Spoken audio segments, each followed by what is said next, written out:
Imagine, even though when they go kwa hello making.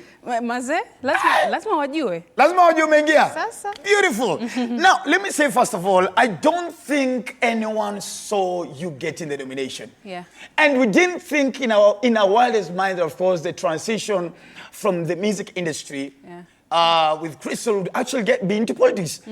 Did you plan this? Did you always want to get into politics? I didn't plan it. Everything in my life is just a surprise, by the way. God and anishtua every day.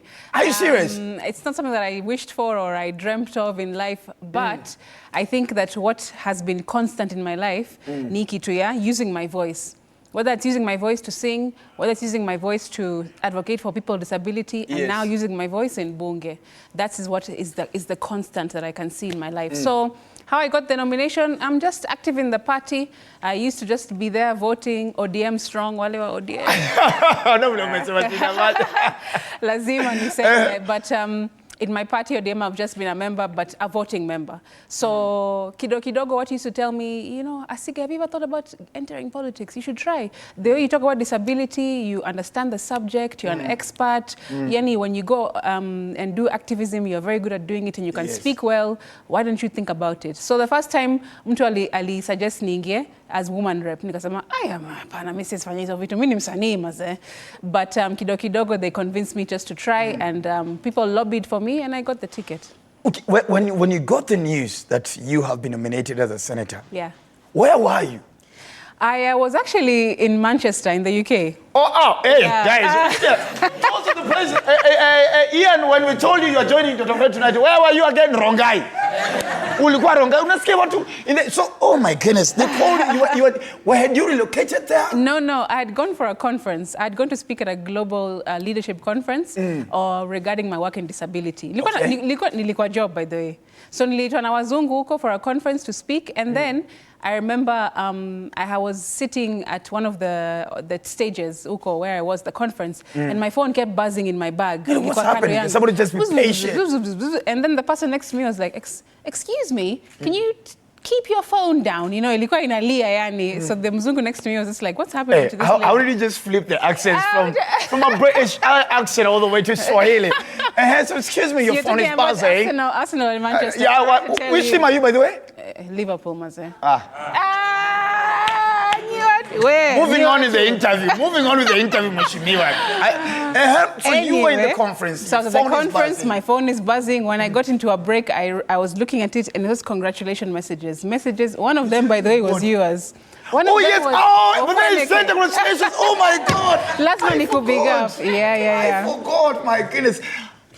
So I got the messages and I was reading, people saying, congratulations, ongera. And I was like, oh my goodness, what has happened? Because before I left, it was all still in the air. You know, we had gone to court, etc. That was all happening after 9th of August. So there was a 2-week period. Nobody knew what was going on. So that's the time I had now left, because I was like, Sasa, they had already called me from so many months ago, visa ndio hiyo. So let me just go. Tikiti imenunuliwa. Exactly. So when I was there, that's when I got the confirmation once all of this court proceedings had been cleared. So yeah.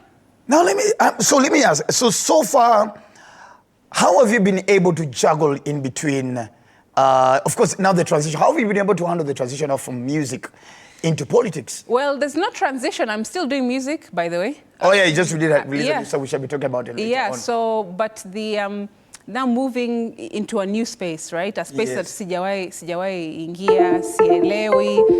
I've never, been a professional in it like others. I'm not a halwale, I'm not a, you understand? So I had to take some time to really balance, to understand what was going on. I remember many people were calling me, can we interview you? Can you come and tell us what it's about? But the thing is, ukiingia into a new job, you have to take some time to settle in. Get some self-orientation. Training, uelewe, departments, who is who, what happens. That's what I was trying to do. I was trying just to focus on that before now I start, coming out publicly and saying, talk about the policies. Correct, what my agenda is, etc. Of course, my agenda is women, youth, of course, now persons with disabilities. Nice one. Let me just ask on a lighter note. Which was your first mistake you did when you got into parliament? Like you were like, wow, that was a blunder. What? My first mistake that I got to Parliament. Like embarrassing moment, like wow. This is my first time. Do you remember any? Gosh, I can't even think. There must have been so many, but I can't remember. I must have just... Ni may block. You know, therapy, mental health ni muhimu. Let's more block. Because I know, back in the days, I know one of our former MPs of where I'm coming from, Huisero, so because my dad was vying against the gentleman and the gentleman won. So that time my dad was under Kenya.